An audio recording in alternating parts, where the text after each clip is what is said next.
ओम नमः पार्वती पत्य हर हर महादेव जय भोलेनाथ। आप सभी का स्वागत है सावन मास महात्म कथा के 16वें अध्याय में, जिसमें हम शीतला सप्तमी व्रत के बारे में जानेंगे। भगवान शंकर जी ने कहा, हे सनत कुमार, अब मैं शीतला सप्तमी व्रत की कथा सुनाऊंगा। मनुष्य को चाहिए कि श्रावण मास के शुक्ल पक्ष की सप्तमी के दिन व्रत करे। पहले दीवार पर बावली अंकित करके बाद में उसमें अशरीरी संज्ञक दिव्य स्वरूपधारी 7 जल देवता अंकित करे। 2 लड़कों के साथ पुरुष त्रय संज्ञित नारी, 1 घोड़ा, बैल, नरवाहन सहित पालकी अंकित करे। 16 उपचार द्वारा जल देवी की अर्चना कर ककड़ी, दही और भात का नैवेद्य समर्पित करे। नैवेद्य पदार्थों को वामन ब्राह्मणों को देना चाहिए। इस प्रकार 7 वर्ष तक व्रत करके प्रति वर्ष 7 सौभाग्यवतियों को भोजन करवाकर उद्यापन करवाना चाहिए। एक सोने के पात्र में 7 जल देवों की प्रतिमाएं रखकर पहले दिन अपने लड़के के साथ उन प्रतिमाओं का भक्तिपूर्वक अर्चन करना चाहिए। दूसरे दिन प्रातःकाल ग्रह होम सहित चरु होम करना चाहिए। जिन लोगों ने पहले इसको किया था और उन लोगों को जो फल मिला था, अब मैं उसके संबंध में तुम्हें बतलाऊंगा। ध्यान पूर्वक सुनो। सौराष्ट्र देश में शोभन नाम का एक नगर था। उसमें एक धार्मिक विचारों वाला धनी रहता था। उसने निर्जल तथा विजन वन में एक बावली खुदवाई। उसमें जाने के लिए बहुत सा धन व्यय करके पशुओं के उतरने के लिए तथा प्यासे यात्रियों के जल पानार्थ कीमती पत्थरों की सीढ़ियां बनवाई, जो कि टिकाऊ भी थी और मजबूत भी थी। थके मांदे पथिकों के लिए उसने बावली के साथ एक बहुत बड़ा बगीचा भी लगवाया। मगर हुआ यह कि उस बावली में एक बूंद भी पानी ना निकला। धनी ने दुखी होकर कहा, मेरा धन भी व्यर्थ गया और परिश्रम भी निष्फल गया। वह इन विचारों में ग्रस्त रात को उस बावली के पास सो गया। रात को स्वप्न में जल देवों ने आकर कहा, हे धनद, हमसे तुम जल निकालने का उपाय सुनो। यदि तुम हमारे निमित्त अपने पौत्र की सादर बलि दो तो ये बावली उसी समय जल से भर जाएगी। धनिक ये स्वप्न देखकर अपने घर आया और उसने अपने धर्म में तत्पर पुत्र द्रविड़ से अपने स्वप्न का सारा हाल कहा। उसके पुत्र ने स्वप्न की सारी बात सुनकर धनद से कहा, पिताजी, मेरा तथा मेरे पुत्र के भी आप जन्मदाता हैं। इसके अलावा ये धर्म काम है, इसमें भला सोचने की क्या बात है। वास्तव में धर्म तो स्थायी है और पुत्र आदि सब नाशवान है। अल्प मूल्य से किसी बड़ी वस्तु की प्राप्ति एक कठिन कार्य है। मेरे शीतांशु तथा चंडाशु 2 लड़के हैं। आप बिना किसी सोच विचार के मेरे बड़े लड़के शीतांशु की बलि दे दीजिए। लेकिन पिताजी, ये मामला आप स्त्रियों से गुप्त रखिएगा। गुप्त इसलिए कि मेरी पत्नी इस समय गर्भवती है और प्रसव का समय निकट है। वह अपने मायके जाने वाली है। उसके साथ मेरा छोटा लड़का भी जाएगा और उसके जाने के बाद ये काम निर्विघ्न संपन्न हो जाएगा। धनद ने पुत्र की बात सुनकर कहा, हे पुत्र, तुम धन्य हो क्योंकि तुम मेरे लड़के हो, इसलिए मैं भी धन्य हूँ। मैं अपने को पुत्र वाला मानता हूँ। इसी बीच उसकी पत्नी सुशीला को उसके मायके से बुलावा आ गया और वह अपने मायके जाने के लिए तैयारियां करने लगी। तभी द्रविड़ ने अपनी पत्नी से कहा, ये बड़ा लड़का यहाँ मेरे पास रहेगा तथा छोटा लड़का तुम्हारे साथ जाएगा।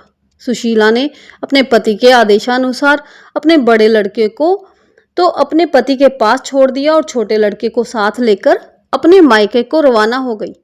उसके जाने के बाद पिता और पुत्र दोनों ने मिलकर शीतांशु को तेल मलकर भली भांति स्नान करवाया और कीमती कपड़ों तथा बहुमूल्य रत्नों से उसे सजाया। जब वरुण नक्षत्र पूर्वाषाढ़ा का दिन आया तो दोनों ने उसे बावली के किनारे पर ले जाकर खड़ा कर दिया और कहा, इस लड़के की बलि से जल देवता प्रसन्न हो। बस बलि देने की देर थी कि बावली अमृत तुल्य जल से भर गई। दोनों पिता पुत्र बावली के सुधा तुल्य जल से प्रसन्न हुए, लेकिन पुत्र के नाश से दुखी होकर अपने घर को वापस लौट आए। उधर मायके में सुशीला के यहाँ तीसरा लड़का पैदा हुआ। जब लड़का 3 मास का हो गया तो वह अपनी ससुराल वापस लौटी। मार्ग में जब वह उसी बावली के पास आई तो उसे जल से परिपूर्ण देख चकित रह गई। उसने प्रसन्न चित्त उसमें स्नान करके कहा, मेरे ससुर का उद्योग तथा धन का व्यय यथोचित सफल हुआ। उस दिन श्रावण मास के शुक्ल पक्ष की सप्तमी तिथि थी। सुशीला ने स्नान करके शीतला का शुभ व्रत करके वहीं पर ही दही तथा चावल मंगाकर स्वादिष्ट पाक बनाया।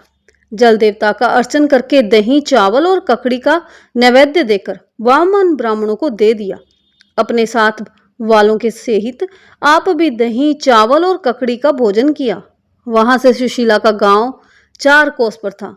जब सुशीला अपने दोनों लड़कों के साथ बावली से घर की ओर चली तो जलदेव आपस में कहने लगे कि इसका मरा हुआ लड़का इसको वापस लौटा देना चाहिए, क्योंकि इसने बड़े प्रेम से हमारा व्रत किया है।